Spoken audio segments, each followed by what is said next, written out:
Nigeria, Africa's most populous nation, is battling one of its worst humanitarian crises. Hunger, poverty, and severe malnutrition.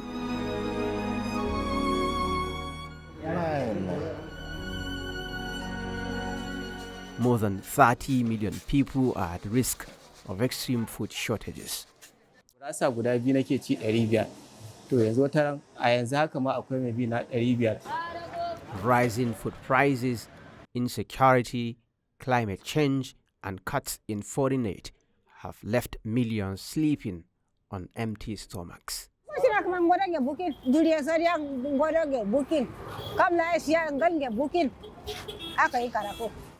This deepening hunger crisis has led to widespread malnutrition. Hospitals are overwhelmed. Children lie to a bed, and healthcare workers struggle to cope. Hunger and malnutrition can be linked. In this documentary, we ask a difficult question. What's the way out of Nigeria's hunger and malnutrition crisis?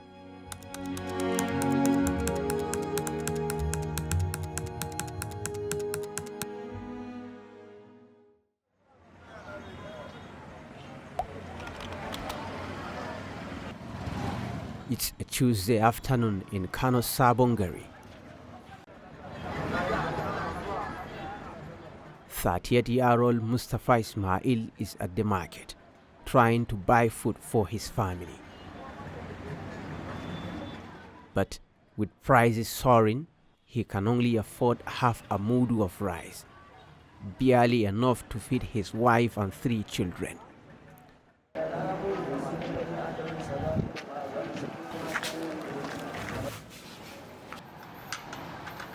Mustafa repairs bicycles here at the market.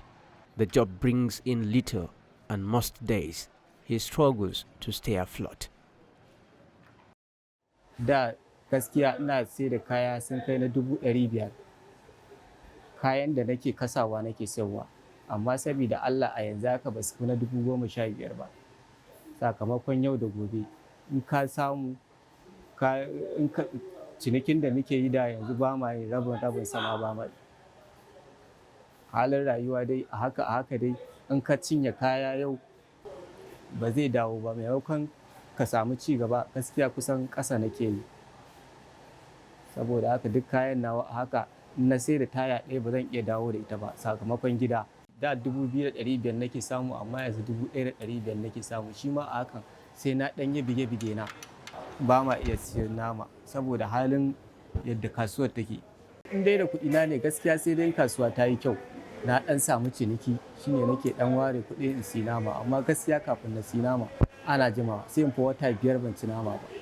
In na ɗan samu faraga ɗan je in siya lemo guda 2 a min yankan 4 in ba su in sha 2 in ba su ragowar su ɗan sha. Mustafa's family survives on less than $1 a day, one of millions living below the poverty line. His income can't provide a balanced diet. Meals are often starch heavy, lacking basic nutrients. Though inflation dropped from 34.8% in December 2024 to 21.88% in July 2025, life remains tough for low-income earners. There's an endemic distortion that underlies problems that you are describing. The food crisis issue is just simply a symptom. Now, these distortions fundamentally result in nominally inflation. It undermines and constrains production and productivity, destroys the basic ethos of value addition within the economy. So with this kind of background, an inflationary fiscal and monetary environment that has been plaguing the economy over decades is, I think, what is causing, no matter how much you give some kind of quick fix solutions to some of these endemic problems, they come back to the surface as a lingering issue. Back in Sabongari, Mustafa's 2-year-old daughter, Rahama, is battling malnutrition. He visits her at Ungwa Uku Primary Healthcare Center, supported by Doctors Without Borders, MSF. Before Rahama's admission, her parents went to 4 different health centers. All were full. It took a week to find a bed. Rahama now depends on oxygen and therapeutic milk to survive. It's her 6th day in the ward. Doctors say she is recovering. But her mother, Rukaya Ibrahim, fears the family can't afford the recommended diet after discharge. Kamar wake haka, to da kamar irin su kifi ko nama haka, to kaga da an fi samu, ba kamar yanzu da rayuwa ta sauya. Ina kira ga mahukunta da su taimaka. Gaskiya talaka yana cikin wani hali. Yanzu duk abin da yaro zai samu, wanda zai ce gina masa jiki ba samu yake ba, saboda halin rayuwa. Rayuwa yanzu tana cikin matsi.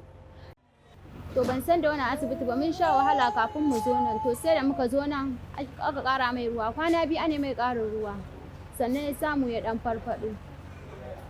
Kuma da suka auna shi suka ce matsalar jinya da ya kamu da ita, har ilau ya kamu da wata cuta wacce baya son ya ci abinci, ita ce ake kira cutar tamowa. Baya cin abinci kwata-kwata, ruwa ma da kyar nake bashi. Sun tambaye ni ina bashi kifi, kamar ina bashi wake, ina bashi abinci da alayyahu wadatacce, ina mai girki da manja wadatacce, na ce a'a gaskiya ba na bashi kifi. This facility is stretched beyond capacity. Designed for 120 patients, it now holds about 200 children. 2 families share one bed. A desperate move to save lives.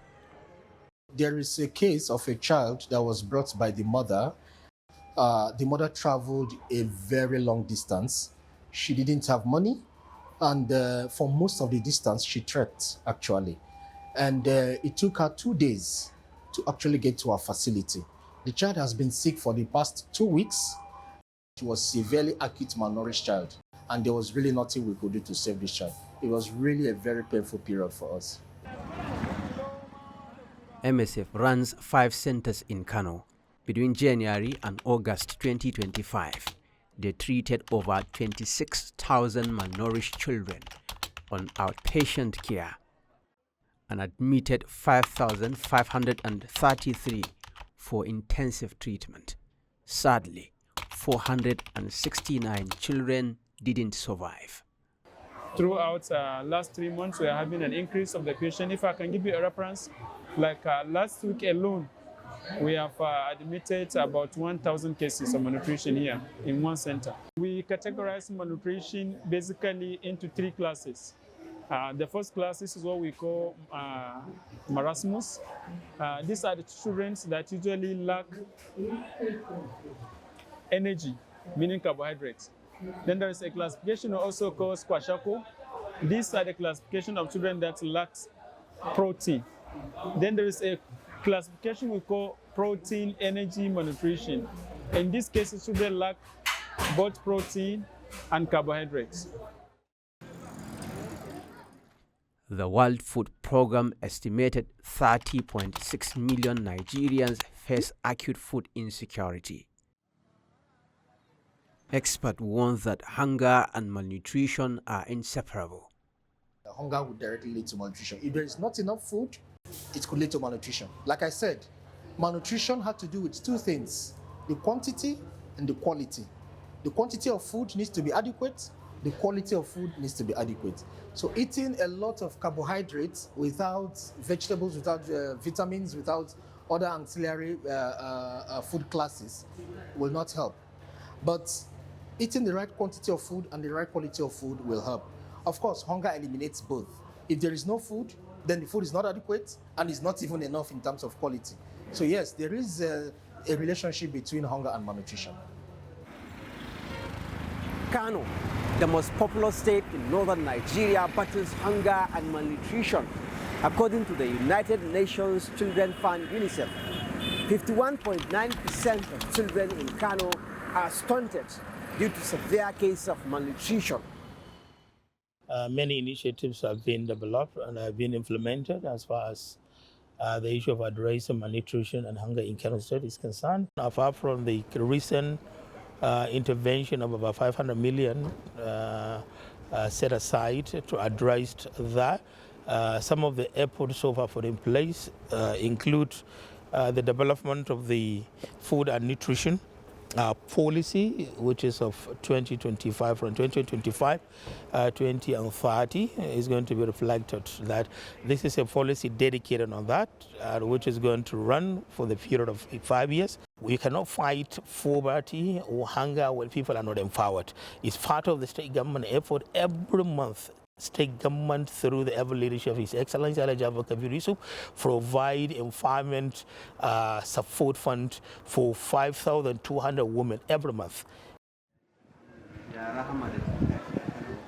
While the government says it is addressing the crisis, many families like Mustafa's remain trapped in hunger and poverty.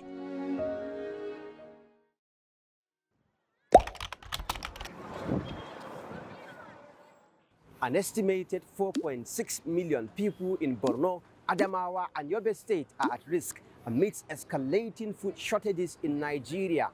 Here in the northeast, armed conflicts, climate change are further exacerbating the crisis. In Borno State, the situation is worse. After 16 years of insurgency, poverty and hunger have deepened. Many residents walk the streets of Maiduguri hungry. 70-year-old Kakajakolo lost everything when Boko Haram attacked her village in Jere. 13 years ago, since then, she has lived as a refugee in Maiduguri, surviving on street begging. With rising costs and cuts in aid to internally displaced persons, life has become unbearable.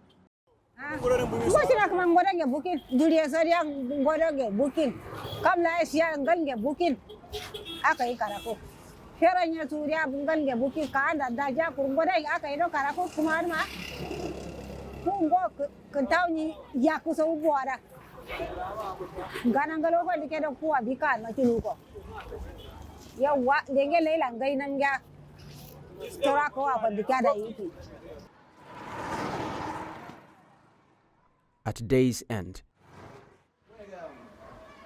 Kakaja returns to her makeshift shelter in Bulabulin after the IDP camps were closed.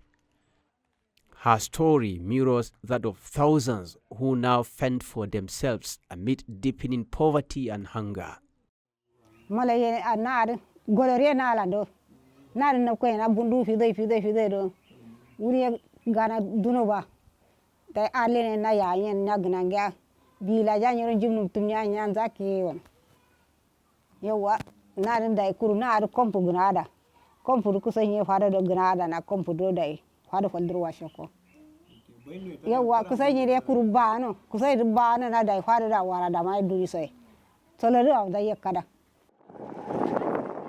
At Al-Miskin IDP camp, residents say they haven't received food aid in over 2 years. The state government has shut all camps, focusing instead on resettlement. 55-year-old Muhammad Aji, father of 9, says he hasn't eaten since yesterday. Yanzu haka in ba Allah ya fore mana ba nan da zuwa an jima abinda zamu fura hukuta ma babu. Ba ni kare ba irin mu da yawa ne gidan nan. Da muna fita muna yi bare-baren mu. Mun fita yaran miji matasa na haka Boko Haram zai kama su zai fita daga miliyan 5, miliyan 3, miliyan 4. Akwai wani dan wamu ana an kama kun buwan miliyan 7 suke nema. Ina zamu yi mu samu miliyan 7. Mun da dubu dari ma zamu yi mu je mu yi kasuwa mu ko mu je kasuwa. Ban ma fita in mu ta miji ba da bari ba. Sai mata mu ne da su yi kale-kale a kawo su yi aikin ma mutane a kire kayan miya a zuwa sayar mu samu biskin mu shiga mu ci in ba ka ba mu da halin da za mu yi mu samu wani abu. In early 2025, the UN reduced its humanitarian budget from $910 million. Experts say these cuts, coupled with climate change and the removal of fuel subsidy in 2023, worsened food insecurity in northern Nigeria. Millions of people will be affected as a result of the pending cut, especially in this part of the world that is having the large chunk of displacement. Many partners, that is NGOs, have pulled down and they have scaled down their operation and even went to the length of closing their operation in the local area where the high number of vulnerable people are found. At MSF Hospital in Maiduguri, dozens of children are treated daily for malnutrition. 20-year-old Khadija Abubakar tends to her 22-month-old baby, Fatima, who is on treatment for malnutrition. Ita tamu an ce cutar yunwa ne, kuma yunwa ba wanda zai so yunwa ya shiga jikin shi muddin yana da shi. Sai ya zama babu. Yau in kana da abin da zaka ci har ka ƙara, amma in ya zama babu ko kana so dole zaka yi haƙuri. Borno State has one of the highest rates of malnutrition in the country. The hospital has expanded its bed space to meet the growing demand. Between January 2025 and September 2025, 9,335 malnourished children were admitted at various facilities where Doctors Without Borders operates in Maiduguri. Within the same period, 8,946 patients were discharged. So addressing the cost is a very important thing. For food to be available for every family, this is something we will advocate for. But currently what we are facing now, the situation is quite burdening for all our nutrition partners and ourselves. Some patients have to travel very long distance before getting to facilities for them to be treated. I can give you an example of a patient I saw this morning. The patient traveled almost 50 kilometers to come to this facility.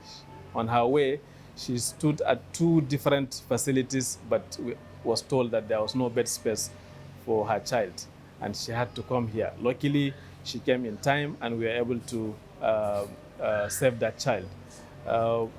We know that a lot of kids may not have this chance to come to those facilities, and then it means they end up dying at home even unnoticed.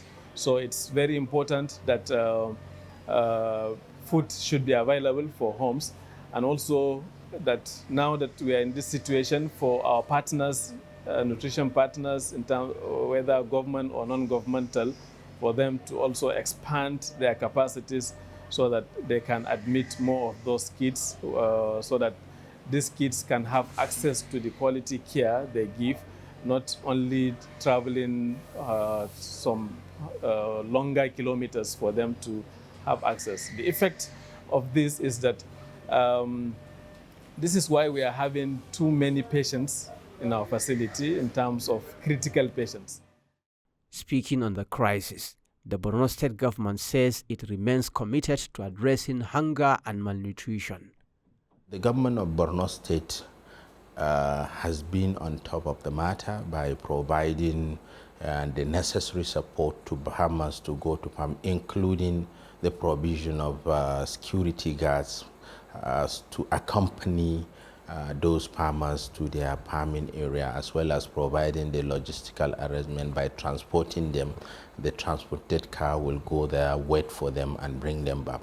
And this has assisted in improving the level of food security last year. If you may recall, the previous years we have witnessed a lot of food insecurity in this part of the world. But the level of farming has increased from very minimal percentage to at least 80 to 70%. According to the World Bank, 139 million Nigerians now live in poverty as of 2025.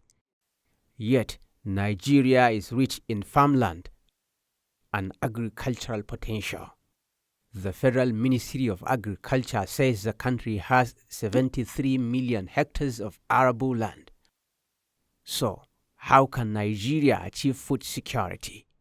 Is that we must be able to know how many people that we want to feed, okay, and then what kind of foods can be produced where. All right, now this is where you now start putting this, your 70 million hectares of land that you mentioned, into good use. You now map it to be, products activated. That way it simply means, for instance, in Katsina State, we are going to be producing this. In Imo State, we are going to be producing that. In Abia State, we're going to produce, and you're not just going to be giving it to Katsina State because you're Katsina and you're the Minister of Agriculture. You're going to be giving it to Katsina because they have a comparative advantage, okay, of what that product, over that product coming out of Katsina. The Federal Ministry of Humanitarian Affairs and Poverty Reduction says it is working with state governments to tackle the crisis. We have key areas that are addressing the issue of hunger, poverty, and creating job opportunities. Once you employ an individual, you have given him the source of a meal, and therefore he can work on his own to end his hunger by himself too. So in doing that, we have what we call social investment nets. The ambition of Mr. President is to reach 15 million of those vulnerable groups with conditional cash transfer of 25,000 naira in 3 tranches, making 75,000. And as of today, over 8.1 million Nigerians household has been reached with either first, second, and some even third tranches, totaling about nearly 340 billion naira that has been expended. This, a lot of people tend to argue, but I said we are going to, very soon, we'll make the figures available to every Nigerian to know. Well, what we are doing as a federal government, the president has given a support on intervention. And this intervention will address the needs for supplements in terms of higher value nutritional food and also medications and support that is also coming forward. Despite these assurances, millions of Nigerians continue to go hungry. States like Borno, Adamawa, Yobe, Katsina, Sokoto, Kano, Kebbi, and Zamfara are hit hardest, with hundreds of thousands of stunted children.